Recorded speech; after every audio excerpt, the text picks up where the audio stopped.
Hello everyone, এটা ছিল বাণীপুর মেলার শেষ দিনের ভিডিও। মানে আমি এত আলসে যে ব্লগ আপলোড করার টাইমটুকু পাইনি ল্যাদ খাওয়ার জন্য। তো বিকেল বেরিয়ে পড়লাম রেডি হয়ে মসনদপুর থেকে অশোকনগর যাওয়ার উদ্দেশ্যে আমার দুই কুকি পুকির সাথে। এই তো দেখি আবার এদিক দিয়ে ওদিক দিয়ে উকি মারে। সন্ধে হয়ে গেছে বলে সব পাখিরা দেখো গাছে কত কিচিরমিচির করছে। পাখিরা কত সুন্দর কিচিরমিচির করছে,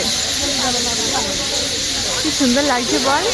আমরাও একটু ওদের কিচিরমিচির শুনে টোটো করে চলে আসলাম বাণীপুরে। সেই শীত পড়ার দিয়ে মেলা ঘুরছি, এখনো ঘুরেই যাচ্ছি, শেষ আর হচ্ছে না। একই জিনিস দেখি মেলায় গিয়ে, কিন্তু তাও ভালো লাগে। একদিন যাই দোকান দেখতে, একদিন যাই সেই দোকানের জিনিসের দাম শুনে সেই দোকানটাকে চিনে রাখা, আর একদিন যাই সেই জিনিসটাকে কিনে। মেলায় গিয়ে আবার এনাদের দেখে এনাদের সাথে ফটো তুলে চলে আসলাম এক্সিবিশনে। এক্সিবিশনের জিনিসগুলো দেখতেই বেশি ভালো লাগে। এত cute handmade jewellery, bag, clip, আরো কত, কিন্তু সব তো কিনতে গেলে টাকাই ফুরাই যাবে, শেষে বাড়ি ফিরতে পারবো না। তারপর চলে আসলাম এই হ্যান্ডমেড ফ্লাওয়ারের দোকানে। এত কিউট সানফ্লাওয়ার ভাস, টিউলিপ, ফ্লাওয়ার ক্লিপ, চাবি রিং ছিল, আমার তো বেশ পছন্দ হয়েছিল। বান্ধবী আবার এখান থেকে সানফ্লাওয়ার কিনছিল। তারপর চোখ পড়েছিল এই চারুকলা বিভাগ। 3-4 দিন ধরে মেলায় এসেছি, কিন্তু এই বিভাগটা চোখে পড়েনি। শুধু আমি না, আমার সাথে যে দুজন থাকে তাদেরও চোখে পড়েনি। মানে আমরা তিনজনই টেলা, কিছুই চোখে পড়ে না আমাদের। এই দিকে একজন কাকু আমারে ধাক্কা দিয়ে আমার গায়ে পুরো 2 কাপ কফি ফেলে দিল।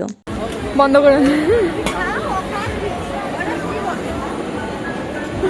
উনিও কিরম করে চোখ ওপরের দিকে দিয়ে হাঁটছিল। তারপর জল দিয়ে ধুয়ে চলে আসলাম চারুকলা বিভাগে। এখানে এত সুন্দর পেইন্টিং ছিল, সেইগুলো দেখতেই 1 ঘন্টা কাটিয়ে দিয়েছি। ওখানে একটা কাকু বসে কি সুন্দর মায়ের প্রতিমা আঁকছিল। তারপর সেখান থেকে বেরিয়ে নিজেদেরকে সিসিটিভি ক্যামেরাতে খুঁজে আশেপাশে যে কয়টা দাঁড়িয়ে ছিল সব কটারে ঠেলা গুতা মেরে সরিয়ে দিয়ে নিজেদের থোবরাগুলো দেখছে।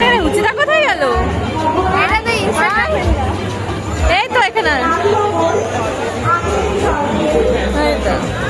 দেখো তো তোমরা, আমরা কত কিউট। দূরবীন দিয়ে খুঁজলেও আমাদের মতো এত কিউট মেয়ে কোথাও খুঁজে পাবে না। তারপর এসেছিলাম মেলার দোকানগুলোর এখানে। ফুলের দোকান দেখে ওখানেই দাঁড়িয়ে পড়ে ফুল দেখছিলাম। পাশে ছিল টেডির দোকান, সেখানে হুড় মার করে গিয়ে একখানা টেডি পছন্দ করে ফেলেছি। পছন্দ যখন করেই ফেলেছি তখন সেইটারে কিনেও নিয়েছি। আর শীতের মেলা মানেই হচ্ছে পিঠে খাওয়া। পিঠে খেয়ে চলে আসলাম স্টেশনে। আরো অনেক জিনিস কিনেছিলাম, কিন্তু ভিডিও করতে পারিনি, এত ভিড় ছিল, সব দোকানে ভিডিও করা সম্ভব। তো আজকের ব্লগটা এই পর্যন্তই। আর হ্যাঁ, তার মাঝে বান্ধবী কিন্তু 1 টোপলা মিষ্টিও কিনে নিয়েছিল।